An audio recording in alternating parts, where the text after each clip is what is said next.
हाँ बेड़ा राम राम। आएगा बात नया व्लॉग में।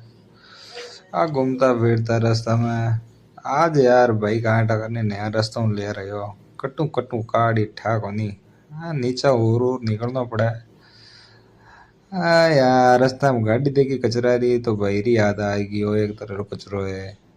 आप आएगा टावरा में अटक रही एंट्री। आप बोलो जावा लिफ्ट करना है। बड़गा लिफ्ट में बैठा था कब बैठा सुबह सुबह। अच्छा आएगा अपने प्लेट में अट करिया थोड़ा घणो काम।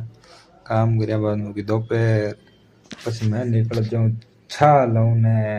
પછી मैं ले रही छा छा ले टिफिन ले आयो। પછી बैठ के अपना रोटी जीमन है।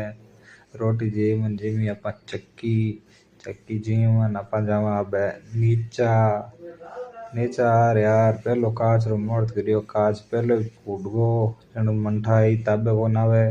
પછી मैं बुलाया दो आदमी औरों।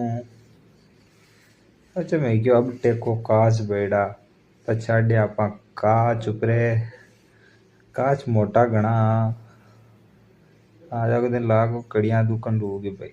मजा मजा में अच्छा एक बड़ो मिल गयो छोटो सो एर साथ करी मजाक मजाक करन अपा क्यों आला रूम आते। પછી मैं आयो रूम तो मारा व्लॉग तान केड़ा लगा लाइक करजो चैनल ने सब्सक्राइब करजो। राम।